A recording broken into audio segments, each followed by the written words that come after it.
Набат Мұсаханқызы Асқарбекова осы ұлттық кітапхананың сирек кездесетін кітаптар мен қолжазбалар бөлімінің бас маманы.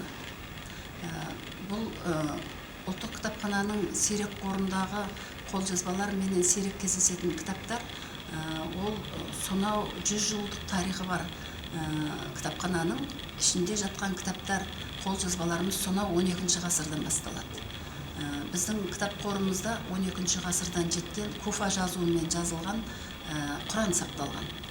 Және көлемі өте үлкен, салмағы 9 килограммнан асатын, ені 35, ұзындығы 53 сантиметр келетін ол Құран, ең үлкен Құран, ең үлкен қолжазба ол 18 ғасырдың Құраны. Және мынау шығыстық қолжазбалардың арасында көптеген құнды дүниелер жатыр. Діни әдебиеттерден басқа ол Ясауи бабамыздың хикметтері, философиялық трактаты Рисала, немесе сол Ясауи бабамыздың ата тегі туралы шежіре, осындай дүниелер бізде сақтаулы. Және тағы бір құнды дүние ол мына шахнама. Шахнама сонау жоңғар шапқыншылығы кезінде 1723 жылдары аударылған екен. Жаркент билеушісінің нұсқауымен халықтың рухын көтеру үшін, жоңғар шапқыншылығында жоңғарларды жеңу үшін, қазақ халқының батырлардың рухын көтеру үшін Рүстем Дастан, Жамшитнама сияқты Фердаусидің шахнамасын сол кездегі өзіміздің Шағатай тіліне, шығыс түркі тіліне ортақ тіліміз ол кезде болған, соған аударылған, аңыз түрінде жазылған нұсқасы бізде сақталған. Сонымен қатар бізде 15 ғасырдан жеткен Низамидің Хамсасы 5 дастаны ішіне енген. Сол қолжазба кітап алтынменен жалатылып, әдемі өрнектелген, шығыстық үлгіде өрнектелген қолжазбалар, Науаиның ғазалдары сақталған екен 17 ғасырдан.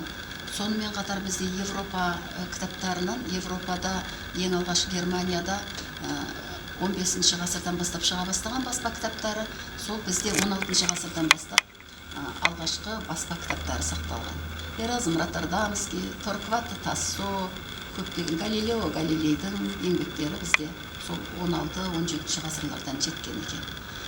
Және Корей коллекциясы мынау кәрістерді депортациямен әкелгенде 38 жылдары осы біздің кітапханаға солардың өзімен бірге алып жүрген 1000 томға тұрады.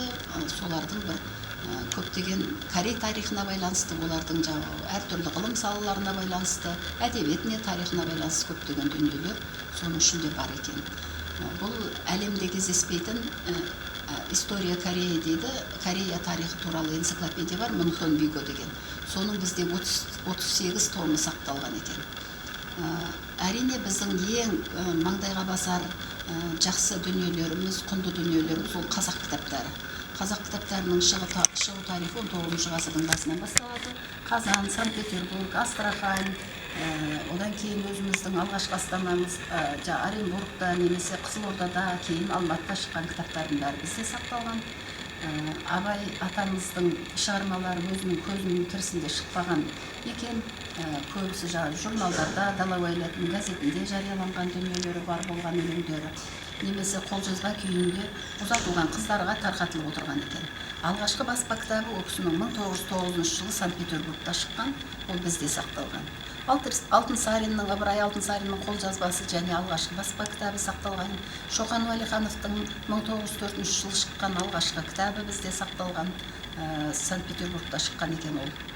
Сол сияқты Айқап журналы, Қазақ газеті, жалпы біздің қорымызда осы Қазақстанның тарихы, қазақ елінің тарихы, тіпті сонау көне ғасырлардан келе жатқан дүниелер, Қазақстанға байланысты көптеген дүниелер сақтаулы. Жетеді?